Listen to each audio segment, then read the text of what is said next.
आदरणीय अध्यापक साथियों, नमस्कार। आज के इस वीडियो प्रस्तुति का उद्देश्य हमारे उन सभी साथियों की जिज्ञासाओं के निवारण का एक प्रयास करना है जो पिछले 4-5 महीनों से सीसीटी जैसे अद्भुत और महत्वपूर्ण विषय को सीखने, समझने और समझाने के प्रयास में लगे हुए हैं। और इस दौरान उन्हें फील्ड के अध्यापकों द्वारा उठाई जा रही क्वेरीज और प्रश्नों का निरंतर सामना भी करना पड़ रहा है, जो कि सीखने और सिखाने के दौरान स्वाभाविक है।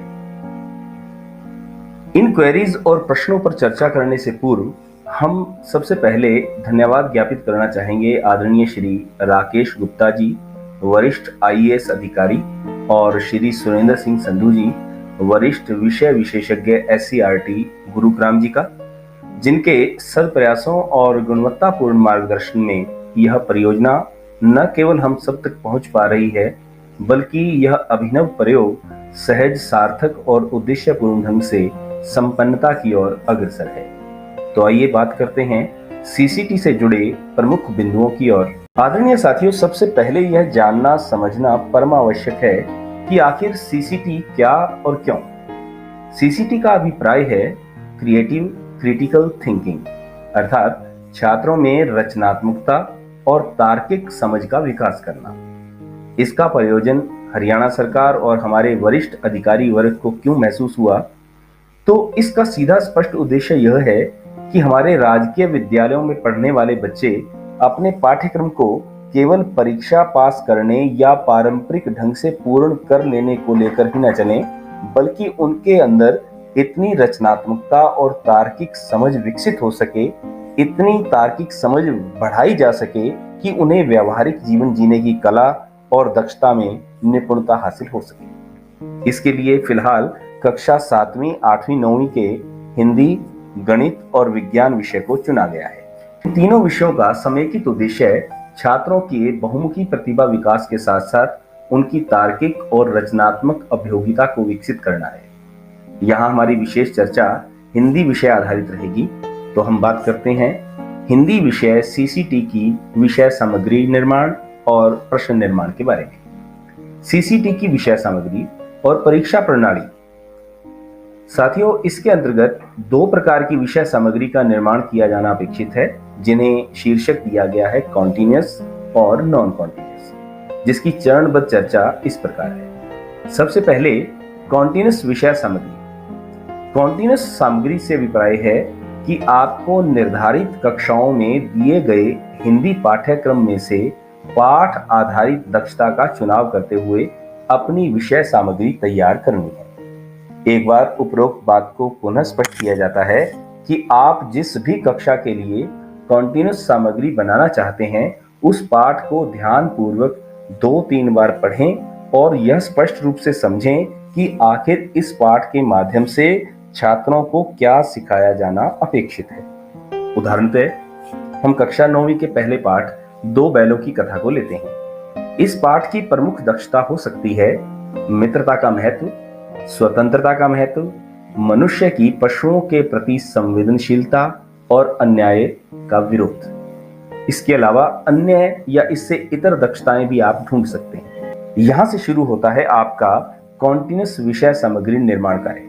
आपको यह बात अच्छी प्रकार से ध्यान में रखनी है कि पाठ या पाठ का कोई अंश यथावत यानी कि ज्यों का त्यों नहीं लेना, बल्कि उपरोक्त दक्षताओं में से किसी एक दक्षता का चुनाव करते हुए मौलिक अथवा संकलित ऐसी विषय सामग्री लेनी है जो भाषिक, उद्देश्यपूर्ण और छात्रों की मानसिक बुद्धि लब्धि अर्थात उनके आईक्यू के अनुसार। इतना कार्य पूर्ण होने के बाद आपको प्रश्न निर्माण की ओर बढ़ना है, जिसका निर्माण करते समय निम्नलिखित सावधानियां बरती जानी परम आवश्यक हैं। जैसे कोई भी प्रश्न पाठ्य पुस्तक से सीधा संबंधित ना हो, यानी कि ज्यों का त्यों पाठ्य पुस्तक से न लिया जाए। दूसरा, प्रश्न ऐसे हों जिनको पढ़ते समय या उसको समझते समय विद्यार्थियों को अपनी तर्क शक्ति यानी कि अपनी तार्किकता का प्रयोग करना आ जाए। व्याकरण और भाषा की दृष्टि से शुद्धता, स्पष्टता का विशेष ध्यान रखा जाए। एक साथ 2 प्रश्न ना पूछे जाएं। यदि विस्तृत प्रश्न पूछा जाना अपेक्षित भी हो तो उसकी शब्द सीमा तय की जाए। अगर कोई प्रश्न वैज्ञानिक तथ्य, फैक्ट या आंकड़े या गणना से संबंधित हो तो उसकी प्रामाणिकता जांच लेना बेहद आवश्यक है। प्रश्न निर्माण करते समय विविधता का विशेष ध्यान रखा जाए, यानी कि एक ही तरह के प्रश्न ना हो बल्कि बहुविकल्पीय प्रश्न, एसएक्यू यानी कि short answer type questions, MCQ प्रश्न, इस प्रकार के प्रश्नों का जो संयोजन है वो आप प्रश्न निर्माण करते समय करेंगे। इसी प्रश्न निर्माण में आपको एक या दो प्रश्न ऐसे भी लेने अपेक्षित हैं जिससे बच्चों की तर्क आधारित गणितीय अभियोगिता का भी पता चल सके। प्रश्न निर्माण करते समय जब गणितीय अभियोगिता संबंधी प्रश्न निर्माण की बात आती है तो कई साथियों द्वारा यह प्रश्न मुख्य रूप से उठाया जाता है कि गणित का हिंदी से क्या लेना देना है, जबकि गणित विषय अलग से ही सीसीटी में शामिल किया जा चुका है।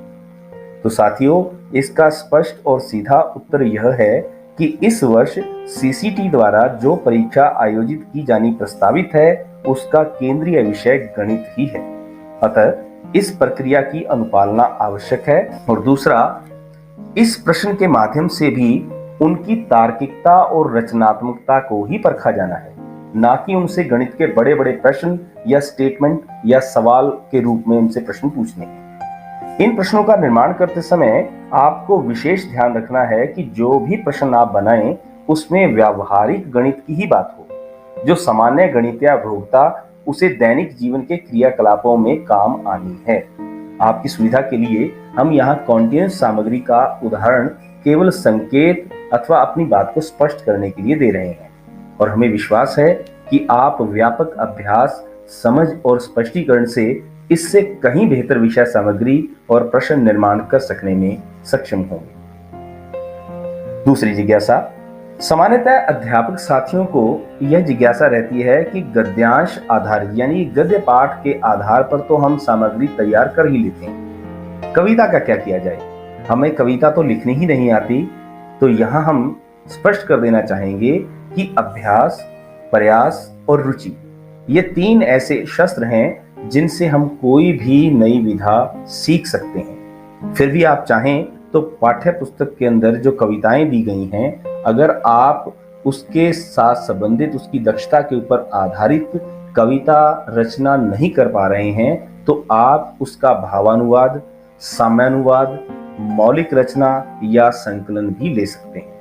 फिर भी किसी कविता की जो समभाव की कविता का संकलन या स्वरचित कविता आपको उपलब्ध नहीं होती या आप नहीं बना पा रहे अभ्यास की कमी के कारण, तो आप उसका विधा परिवर्तन करके, यानी कि आप उस कविता के केंद्रीय भाव को गद्यात्मक रूप में भी प्रस्तुत करके उस दक्षता का विकास कर सकते हैं। उदाहरण के लिए हम यहाँ पर दोनों प्रकार के जो कॉन्टिन्यूअस उदाहरण हैं कविता को आधार में रखते हुए लेंगे ताकि आपकी इस समस्या का व्यापक समाधान हो सके। तो सबसे पहले हम जो कविता ले रहे हैं वो कविता है, कक्षा 9वीं के पाठ्यक्रम में 2-3 कविताएं ऐसी हैं जिनके अंतर्गत प्राकृतिक सौंदर्य का वर्णन किया गया है, जैसे कि ग्रामश्री कविता, चंद्र गहना से लौटती देर, मेघ आए, जिसके अंदर प्राकृतिक सौंदर्य का वर्णन है।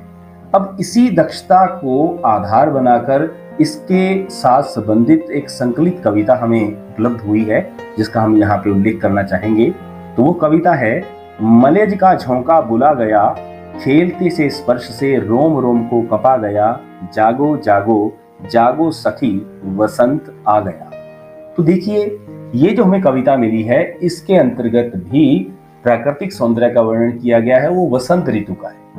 तो यहाँ पे हम बड़ी सहजता के साथ जो बच्चों के अंदर सौंदर्य बोध को विकसित कर सकते हैं, उनकी दक्षता को विकसित कर सकते हैं। यह कविता जो हमने यहाँ पे ली है ये एक संकलित कविता है जिसके आधार पर प्रश्न निर्माण किया जाना है। अब इस कविता के आधार पर जो प्रश्न लिया गया है वो पहला प्रश्न है कि काव्यांश का मूल भाव स्पष्ट कीजिए। तो इसकी ये जो प्रश्न है ये विशद प्रश्न है। तो इस प्रकार के विस्तृत प्रश्नों को जब आप शामिल करते हैं तो उनकी शब्द सीमा तय करनी आवश्यक है। तो इस प्रकार प्रश्न निर्माण करते समय आप पूछेंगे कि काव्यांश का मूल भाव 20 से 30 या 30 से 40 शब्दों के अंतर्गत स्पष्ट किया जाए। तो इस काव्यांश का मूल भाव क्या है? वसंत का आगमन और मनुष्य एवं प्रकृति में छाया हुआ उल्लास। तो ये इसका उत्तर बन जाएगा। इसी प्रकार दूसरा प्रश्न है, हंस उठी है कचनार की कली में, निहित अलंकार बताइए। यह प्रश्न तार्किक प्रश्न है कि उसको जो उसका पूर्व ज्ञान है, अलंकार संबंधी जो उसका ज्ञान है, उसके आधार पर इस अलंकार की पहचान करनी है। तो हंस उठी है कचनार की कली, इसमें मानवीकरण अलंकार है। तीसरा प्रश्न है कि वसंत ऋतु के दौरान सुंदरलाल माली ने फूल बेचकर 80,000 रुपए कमाए। यदि उसके द्वारा बेचे गए 3 प्रकार के फूल गुलाब, चंपा और चमेली का विक्रय अनुपात 1:2:5 हो, तो उसने चंपा के फूलों के विक्रय से कितनी राशि अर्जित की। देखिए, ये जो हमने गणितीय प्रश्न यहाँ पर लिया है, ये उसकी व्यवहारिकता से जुड़ा हुआ है। बड़ी सहजता के साथ बच्चा इसका, अगर उसकी गणितीय अभियोगिता में वो पारंगत है, तो इसका उत्तर वो बड़ी सहजता के साथ दे सकता है कि 3 प्रकार के जो उसके पास फूल थे उस माली के पास, उसने विक्रय करके 80,000 रुपए कमाए हैं और उन तीनों फूलों का जो अनुपात है वो दिया गया है। तो उसका ये ऐसा उदाहरण है जिसका उसको व्यवहारिक जीवन में सामान्यतः उपयोग करना आना चाहिए। तो हमने यहाँ पर कोई ऐसा प्रश्न नहीं लिया है कि डायरेक्ट हमने स्टेटमेंट वाला, सीधा प्रत्यक्ष रूप से कोई स्टेटमेंट वाला किसी का कोई आकृति दे दी और उसका घनाभ निकालिए या उसकी त्रिज्या निकालिए या उसका क्षेत्रफल निकालिए, ऐसा कोई प्रश्न इसके अंदर शामिल नहीं किया गया। तो यहाँ पे उसकी एक सामान्य गणितीय अभियोगिता को परखने का प्रयास किया गया है। इसी कड़ी में अगला प्रश्न है, प्रश्न संख्या 4, वसंत का स्वागत करने के लिए किस किस पेड़ ने क्या क्या तैयारी की, काव्यांश के आधार पर लिखिए। अब किस किस प्रकार की तैयारी की है, तो ये उसकी रचनात्मकता से जुड़ा हुआ प्रश्न है। जैसे वसंत का स्वागत करने के लिए पीपल ने अपनी सूखी खाल स्निग्ध यानी कि प्रेममयी हो उठी, शिरीष पर रेशमी फूल आ गए, नीम के बौर में आई मिठास देखकर कचनार की कली हंस पड़ी, वनस्थली वधू की भांति सजकर टेसू के फूलों से आरती उतारने लगी। तो इस प्रकार यहाँ पर इस प्रश्न के माध्यम से विद्यार्थी की रचनात्मकता उभरकर सामने आती है। इसी प्रकार अगला प्रश्न भी जो है वो उसकी रचनात्मकता से जुड़ा हुआ है। वसंत आते ही मनुष्य किस तरह उल्लसित हो गया। तो इस प्रश्न का उत्तर देने के लिए विद्यार्थी के पास एक विशद क्षेत्र है। वसंत आते ही मनुष्य की अलसाई देह में रक्त संचार होने पर नई चेतना दौड़ गई, लोगों के मन हर्षोल्लास से भर गए और उनकी उल्लसित आवाजें चारों दिशाओं में गूंजने लगी। तो इस प्रकार आपने देखा कि हमने सौंदर्य बोध से जुड़ी हुई कविताएं जो पाठ्यक्रम में शामिल थी, उसी से मिलती जुलती दक्षता वाली कविता का संकलन किया और किस प्रकार हमने उसका प्रश्न निर्माण किया। तो आशा है कि आपका यह सवाल कि किस प्रकार से हम कविताओं की योजना कर सकते हैं, किस प्रकार उनका संकलन कर सकते हैं, किस प्रकार उनका चुनाव कर सकते हैं, वो प्रश्न का उत्तर आपको मिल गया होगा। अब हम बढ़ते हैं कविता आधारित दूसरे प्रश्न की ओर। जब आप देखते हैं कि आप पाठ्यक्रम में संकलित कविता के आधार पर स्वरचित कविता अथवा संकलित कविता जो आप नेट के अंदर से या किसी अन्य कवि की रचनाओं में से उद्धृत कर पाने में सक्षम नहीं हो पा रहे हैं, तो उस स्थिति में आप उस कविता के ऊपर आधारित गद्य विधा का भी संयोजन कर सकते हैं। जैसे हम जो दूसरा उदाहरण ले रहे हैं वो है कक्षा 9वीं के पाठ्यक्रम में संकलित कविता बच्चे काम पर जा रहे हैं। राजेश जोशी की ये कविता है जिसका केंद्रीय भाव है कि आज बाल श्रम जो है वो हमारे समाज के ऊपर एक कलंक के रूप में है। तो उसमें समाज की जो संवेदनहीनता है उसके ऊपर व्यंग किया गया है। तो इसी से मिलती जुलती एक रिपोर्ट हमें संकलन के रूप में प्राप्त हुई, इसका प्रयोग हम यहाँ पे कर रहे हैं। यह एक रिपोर्ट है विश्व स्वास्थ्य संगठन के अध्ययनों और संयुक्त राष्ट्र की मानव विकास रिपोर्टों ने भारत के बच्चों में कुपोषण की व्यापकता के साथ साथ बाल मृत्यु दर और मातृ मृत्यु दर का ग्राफ काफी ऊंचा रहने के तथ्य भी बार बार जाहिर किए। यूनिसेफ की रिपोर्ट बताती है कि लड़कियों की दशा और भी खराब है। पाकिस्तान और अफगानिस्तान के बाद बालिग होने से पहले लड़कियों को ब्याह देने के मामले दक्षिण एशिया में सबसे ज्यादा भारत में होते हैं। मातृ मृत्यु दर और शिशु मृत्यु दर का एक प्रमुख कारण यह भी है कि यह रिपोर्ट ऐसे समय जारी हुई जब बच्चों के अधिकारों से संबंधित वैश्विक घोषणा पत्र के 25 साल पूरे हुए। इस घोषणा पत्र पर भारत और दक्षिण एशिया के अन्य देशों ने भी हस्ताक्षर किए थे। इसका यह असर जरूर हुआ कि बच्चों की सेहत, शिक्षा, सुरक्षा से संबंधित नए कानून बने, मंत्रालय या विभाग गठित हुए, संस्थाएं और आयोग बने, घोषणा पत्र से पहले की तुलना में कुछ सुधार भी दर्ज हुआ है। पर इसके बावजूद बहुत सारी बातें विचलित करने वाली हैं। मसलन देश में हर साल लाखों बच्चे गुम हो जाते हैं। लाखों बच्चे अब भी स्कूलों से बाहर हैं। श्रम शोषण के लिए विवश बच्चों की तादाद इससे भी अधिक है। वे स्कूल में पिटाई और घरेलू हिंसा की शिकार होते हैं। परिवार के स्तर पर देखें तो संतान का मोह काफी प्रबल दिखाई देगा, मगर दूसरी ओर बच्चों के प्रति सामाजिक संवेदनशीलता बहुत क्षीण है। कमजोर तबकों के बच्चों के प्रति तो बाकी समाज का रवैया अमूमन असहिष्णुता का ही रहता है। क्या ये स्वस्थ समाज के लक्षण हैं? ऑल इंडिया की रिपोर्ट 2015। तो इस गद्यांश के अंदर जो हमने उस कविता के केंद्रीय भाव, उस केंद्रीय दक्षता को आधार रखकर जो हमने गद्यांश का संकलन किया, उसके अंदर भी वही दक्षता परिलक्षित होती है जो उस कविता के अंदर है। वहां पर भी बच्चों के हो रहे शोषण, बाल श्रम की बात की जा रही है, उनके अधिकारों को छीनने की बात की जा रही है, और संवाद जो समाज की संवेदनहीनता की बात की जा रही है, वही जो विषय सामग्री का केंद्र बिंदु इस गद्यांश का है। तो आप भी इसी प्रकार किसी भी विषय वस्तु के आधार पर गद्यांश का निर्माण या उसका संकलन कर सकते हैं। तो इसके आधार पर जो प्रश्न है उसको भी देखते हैं। यूनिसेफ की रिपोर्ट में नवजात बच्चों और माताओं की ऊंची दर मृत्यु पर चिंता व्यक्त की गई है। इसमें दर निर्धारण संख्या का आधार क्या है?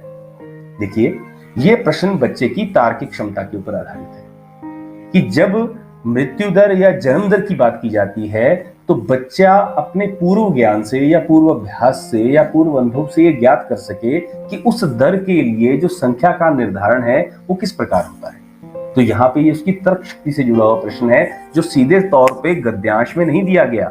गद्यांश में केवल मृत्यु दर और जन्म दर की बात की गई है, शिशु मृत्यु दर की बात की गई है या मातृ मृत्यु दर की बात की गई है, लेकिन वहां पे ये नहीं बताया गया कि दर से भाव क्या है। यही चीज उस बच्चे को अपनी तार्किक क्षमता के आधार पर ढूंढनी है। तो इसके लिए हमने बहुविकल्पीय प्रश्न का चुनाव किया है।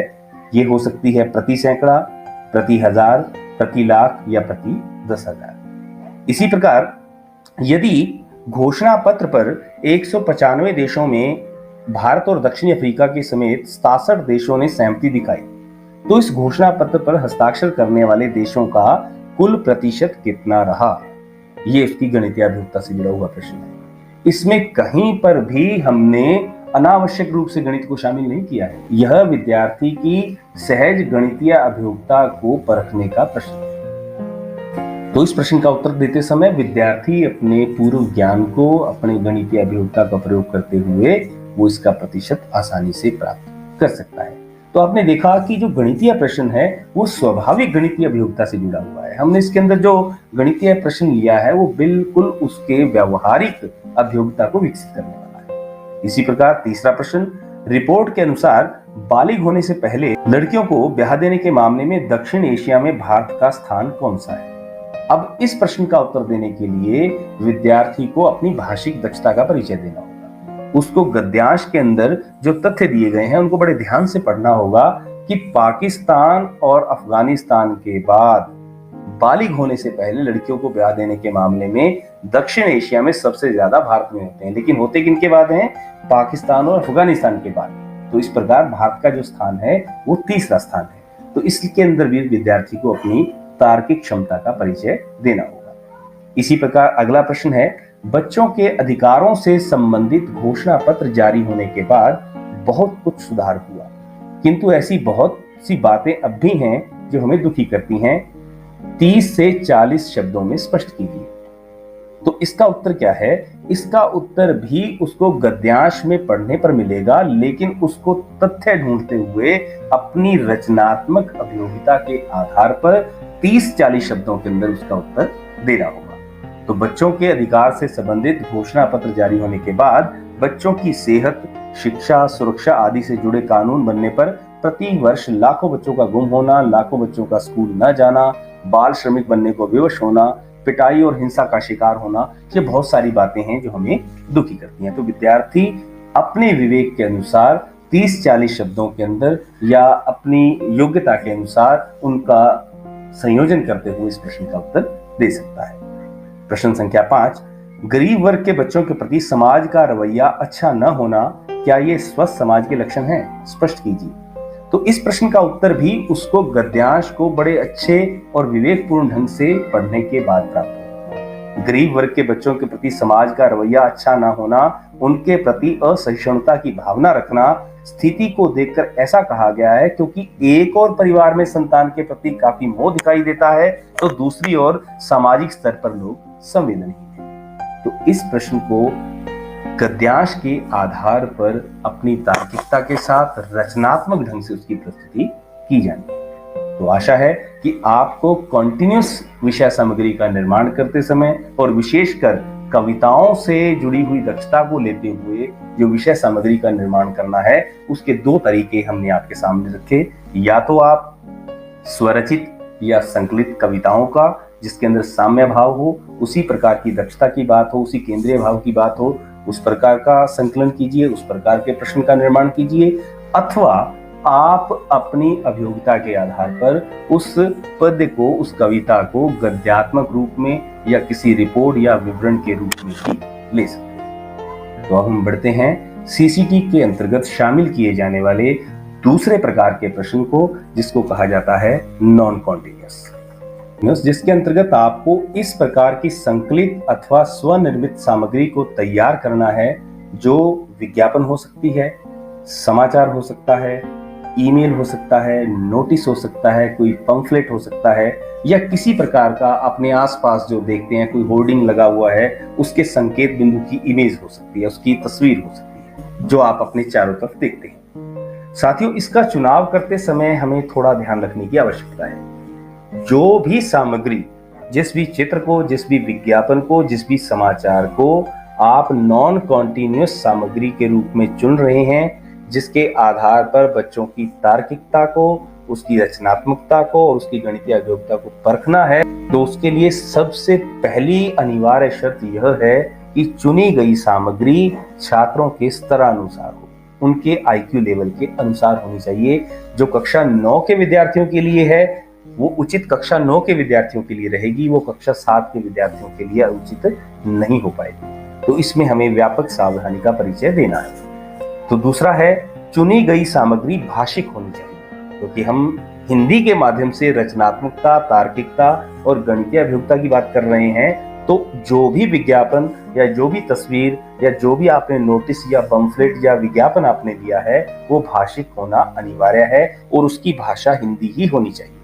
कई बार देखने में आया है कि कुछ साथी विज्ञापन के रूप में अंग्रेजी भाषा के समाचार पत्र की या पंफलेट को या विज्ञापन को चुन देते हैं। ऐसा हमने नहीं करना। और इसके साथ साथ हमें यह भी ध्यान रखना है कि उस पंफलेट या विज्ञापन के अंदर केवल आंकड़ेबाजी ना हो, उसके अंदर व्यापक भाषिक या भाषा का प्रयोग होना आवश्यक है।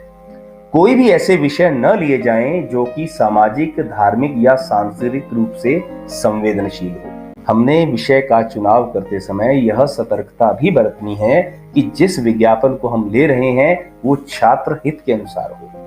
इसके साथ सूचनाएं, जानकारी ऐसी चुनी जाएं जो पूर्णतः सटीक हों, भाषा की दृष्टि से शुद्ध हों, प्रामाणिकता की दृष्टि से खरी होने के साथ साथ छात्रों के ज्ञान में वृद्धि करने वाली। हमें इस बात का हमेशा ध्यान रखना है कि सीसीटी की विषय सामग्री निर्माण या परीक्षा में भाग लेने वाले हमारे विद्यार्थियों के लिए ऐसी सूचनाएं जो जीवन भर उनके साथ रहेंगी। भले ही विद्यार्थी को उत्तर ना भी आता हो, सभी प्रश्न उसके मन मस्तिष्क में दर्ज हो जाएंगे। इसके बारे में हमें बड़ा सचेत रहना है। इसलिए गुणवत्ता, प्रामाणिकता और सौदेश्यपूर्णता सीसीटी का अभिन्न तत्व है। इसके बाद प्रश्नों के निर्माण करते समय हमने जो पूर्ववत चर्चा की थी कॉन्टिन्यूअस प्रश्नों के निर्माण के समय, उनका ध्यान रखते हुए तार्किकता, रचनात्मकता और गणितीय अभियोगिता को ही आधार बनाना है। यहाँ पे हम एक उदाहरण ले रहे हैं कक्षा 9वीं के लिए। यहाँ पे आप एक पंफलेट देख रहे हैं, एक विज्ञापन देख रहे हैं। कला, संस्कृति एवं युवा विभाग एवं बिहार राज्य फिल्म विकास एवं वित्त निगम लिमिटेड द्वारा आयोजित बाल फिल्म महोत्सव 21, 22, 23 फरवरी 2019, स्थान किलकारी भवन, सैदपुर, पटना। उद्घाटन 21 फरवरी 2019, समय 10 बजे पूर्वाह्न। उद्घाटनकर्ता श्री सुशील कुमार मोदी, माननीय उप मुख्यमंत्री बिहार। अध्यक्षता श्री कृष्ण कुमार ऋषि, माननीय मंत्री कला संस्कृति एवं युवा विभाग बिहार। विशिष्ट अतिथि श्री रवि मनुभाई परमार, प्रधान सचिव कला संस्कृति एवं युवा विभाग बिहार। इसके साथ साथ इसमें सूचनाएं दी गई हैं कि प्रवेश निःशुल्क है। 8 से 16 वर्ष के बच्चे अभिभावकों के साथ आमंत्रित हैं। नोट: महोत्सव प्रतिदिन प्रातः 11 बजे से अपराह्न 4 बजे तक चलेगा। और इसके नीचे दिया गया है निवेदक बिहार राज्य फिल्म विकास एवं वित्त निगम लिमिटेड, पटना। अब इससे जुड़े हुए प्रश्नों का निर्माण। उपरोक्त विज्ञापन को पढ़कर निम्नलिखित प्रश्नों के उत्तर दीजिए। तो हमने इसमें से पहला प्रश्न लिया है कि फिल्म उद्योग देश की अर्थव्यवस्था के साथ साथ सांस्कृतिक उन्नति में योगदान देता आया है। संबंधित विज्ञापन बाल फिल्म जगत से संबंधित है। आपके दृष्टिकोण में इसका प्रमुख योगदान क्या हो सकता है? कोई एक योगदान स्पष्ट कीजिए। यह प्रश्न बच्चों की रचनात्मकता और उनकी तार्किकता के साथ जुड़ा हुआ है कि इस प्रकार का जो विज्ञापन आप देख रहे हैं, यह संबंधित विज्ञापन किस प्रकार से देश की अर्थव्यवस्था या उसकी सांस्कृतिक उन्नति के अंदर योगदान दे रहा है। तो सबसे बड़ा योगदान क्या है? तो बच्चे अपने विवेक के अनुसार इसका कोई भी उत्तर दे सकते हैं। जैसे कि इसका उत्तर बन सकता है कि इससे बाल कलाकारों को, जो बिहार राज्य के बाल कलाकार हैं, उनको प्रोत्साहन मिलेगा। इसके साथ साथ उनका फिल्म जगत के प्रति परिचय हो पाएगा। वो फिल्म जगत के जो बाल कलाकार हैं उनसे परिचित हो पाएंगे, उनके ज्ञान में भी वृद्धि होगी। तो इस प्रकार उसके पास बहुत सारे विकल्प खुले हैं कि बच्चा उनमें से किस उत्तर की ओर अग्रसर। इसके बाद है प्रश्न संख्या 2। बाल फिल्म महोत्सव में प्रवेश निःशुल्क रखा गया है। आपके विचार से यह निर्णय क्यों लिया गया होगा? कोई एक तर्क दीजिए। तो इस प्रश्न का उत्तर भी छात्र को अपनी कल्पना शक्ति, अपनी रचनात्मक सोच और अपनी तार्किक क्षमता के आधार पर ही सोचना होगा। जैसे इसके उत्तर हो सकते हैं: अधिक से अधिक इच्छुक लोग इस कार्यक्रम में भाग ले सकें, आर्थिक रूप से कमजोर लोग भी इस कार्यक्रम में शामिल हो सकें और कार्यक्रम को देखने के लिए लोगों का रुझान बढ़ सके। तो छात्र इससे हटकर भी अपने विवेकानुसार इसका उत्तर दे सकता है। इसके पश्चात अगला प्रश्न है: इनमें से कौन से विकल्प में शब्दों को हिंदी शब्दकोश अर्थात डिक्शनरी के अनुसार लगाया गया है? कला, फरवरी, बच्चे, महोत्सव, रवि। अगला विकल्प: फरवरी, बच्चे, रवि, महोत्सव, कला। इसके पश्चात महोत्सव, रवि, बच्चे, कला, फरवरी। और चौथा विकल्प है रवि, कला, बच्चे, महोत्सव, फरवरी। इस प्रश्न के माध्यम से भी विद्यार्थी की तार्किक क्षमता को परखा जा रहा है। अगर विद्यार्थी को यह पता है कि हिंदी वर्णमाला में व्यंजनों की शुरुआत क व्यंजन से होती है, तो वो बड़ी सहजता से यह पहचान सकता है कि इनमें से कौन सा विकल्प ऐसा है जिसका पहला शब्द क से शुरू हो रहा है। तो इस प्रकार विभिन्न प्रकार के व्यंजनों की पहचान उसके पूर्व ज्ञान से संबंधित है, जिसके आधार पर इस प्रश्न का उत्तर चुना जा सकता है। तो इस प्रश्न का उत्तर रहेगा क। प्रश्न संख्या 4। उपरोक्त विज्ञापन किस संस्था, व्यक्ति, विभाग के द्वारा जारी किया गया है? तो इस प्रश्न का उत्तर ढूंढने के लिए उस विद्यार्थी को पूरे के पूरे विज्ञापन और उसमें से जो सूचनाएं दी गई हैं उनको बड़े ध्यानपूर्वक, गौर के साथ, चेतना के साथ उसको देखना होगा, समझना होगा, क्योंकि इसमें मुख्य अतिथि के रूप में बहुत प्रसिद्ध व्यक्ति इसके अंदर शामिल हो रहे हैं। लेकिन इसको कौन सी संस्था आयोजित कर रही है, कौन सी संस्था इसको होस्ट कर रही है, उसका यहाँ पर उसको पहचान करके लिखना है। अगला प्रश्न है जो गणितीय अभियोगिता से संबंधित है। अब देखिए इसके अंतर्गत जो प्रश्न शामिल किया गया है, यदि बाल फिल्म महोत्सव में प्रति घंटा बिजली की खपत 60 यूनिट है और 1 यूनिट का खर्च 8 रुपए है, तो बताइए कि पूरे कार्यक्रम के दौरान कितने रुपए की बिजली खर्च हुई। इस व्यवहारिक गणितीय प्रश्न का उत्तर देने के लिए विद्यार्थी को सबसे पहले यह जानना होगा कि प्रत्येक दिन कार्यक्रम कितने घंटे चला, उसके पश्चात कार्यक्रम कुल कितने दिन चला उन दोनों की आपस में गुणा करवाने के बाद फिर प्रति यूनिट का जो खर्च है उसके साथ गुणा करके वो अपने व्यावहारिक गणितीय ज्ञान का परिचय दे सकेगा, क्योंकि इस प्रकार की गणना उसे व्यावहारिक जीवन में भी काम आती है। तो आदरणीय साथियों, आपने देखा आपकी तरफ से जो भी शंकाएं, जो भी जिज्ञासाएं हमारे पास किसी न किसी माध्यम से पहुंची हैं, हमने भरसक प्रयास किया है कि हम उन शंकाओं का समाधान कर सकें, लेकिन आप हमसे कहीं बेहतर प्रयास करके सीसीटी के इस मिशन को, इस योजना को, जो हरियाणा सरकार और हमारे उच्च वर्ग के अधिकारियों का सपना है, उसको साकार करने में अहम योगदान देंगे, ऐसा हमारा विश्वास है। बहुत बहुत धन्यवाद।